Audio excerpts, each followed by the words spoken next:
नमस्कार बच्चों, मैं Raju Rana Saint Mary Convent School के यूट्यूब चैनल पर आपका हार्दिक स्वागत करता हूं। कैसे हो बच्चों? उम्मीद करता हूं अच्छे होंगे आप।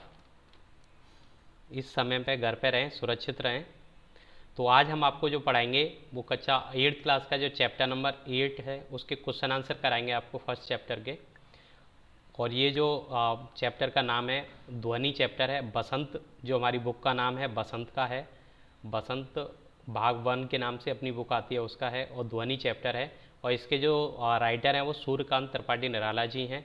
इसके आज क्वेश्चनों को हम लोग करेंगे, क्वेश्चन आंसरों को।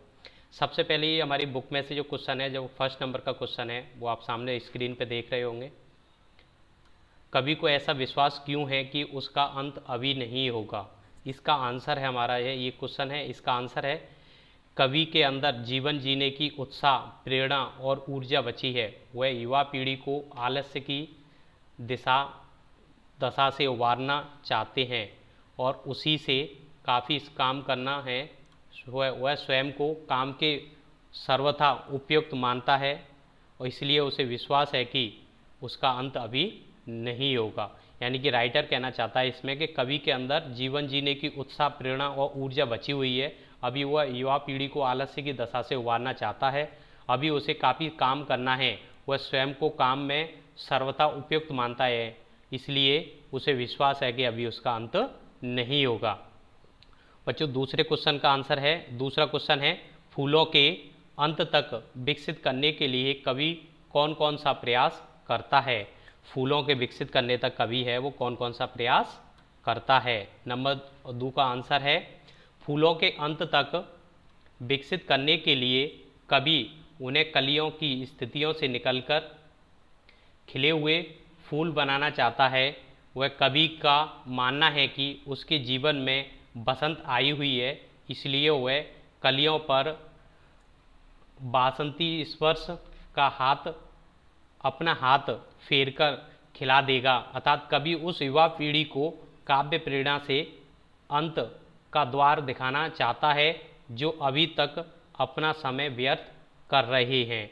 यानी कि कवि फूलों के अंत तक विकसित करने के लिए कवि कौन कौन से प्रयास कर रहा है उसमें बताया गया। फूलों के अंत तक विकसित करने के लिए कवि उनकी जो कलियां हैं, जो सोती हुई कलियां हैं, उनके ऊपर स्पर्श वापसी स्पर्श करके, यानी कि अपना हाथ उन पर फेर के और उनको खिलाना चाहता है, यानी उनको खिलाना चाहता है। अर्थात कवि उस युवा पीढ़ी को काव्य प्रेरणा के अंत तक द्वार दिखाना चाहता है, यानी कि प्रेरणा के जो द्वार हैं उनको दिखाना चाहता है। क्वेश्चन नंबर 3 है कवि पुष्पों की तंद्रा आलस्य से दूर हटाने के लिए क्या करना चाहता है? इसका आंसर है, उत्तर नंबर देखेंगे हम लोग नंबर 3 को। कवि पुष्पों की तंद्रा और आलस्य से दूर हटाने के लिए उन पर अपना हाथ फेरकर उन्हें जगाना चाहता है तथा कलियों को प्रभात के आने का संदेश देता है। यहाँ कलियाँ आलस्य में पड़े युवकों का प्रतीक हैं।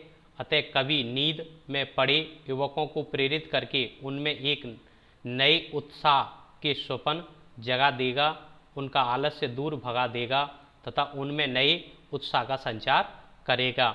यानी कि इसमें इस क्वेश्चन से मैं बताया है कि किस तरीक़ा से जो कलियां हैं उनको जो सुबह होने की उनकी वो सूचना देता है, उसी तरीक़ा से जो युवक हैं जो हताश हो गए हैं उनको कभी नींद से जगाना चाहता है, उनको नए स्वप्न देना चाहता है, उनका आलस्य को दूर भगाना चाहता है। इस तरीक़ा से उनमें एक नए संचार का उदय करना चाहता है। इसी तरीक़ा से हमारा बड़े क्वेश्चनों में आते हैं जो बहुविकल्पिक होते हैं। उनमें है नंबर 1 है बसंत को ऋतुराज क्यों कहा जाता है? आप आपस में चर्चा करके दीजिए। यानी कि इसका आंसर है वो आपस में चर्चा करके देना है। इसका आंसर है नंबर 1 है इसका, बसंत सभी ऋतुओं में सर्वश्रेष्ठ माना जाता है। इस ऋतु में ना तो अधिक ठंड पड़ती है और ना ही अधिक गर्मी। इस ऋतु में से पंच तत्व अपना प्रकोप छोड़कर सुहाने रूप में प्रकट होते हैं। पेड़ों पर नए कोमलें आने लगती हैं, चारों ओर हरियाली छा जाती है, शीतलहर हवा, मंद हवा सबको मोहित कर देता है। इसलिए बसंत को ऋतुराज कहा जाता है।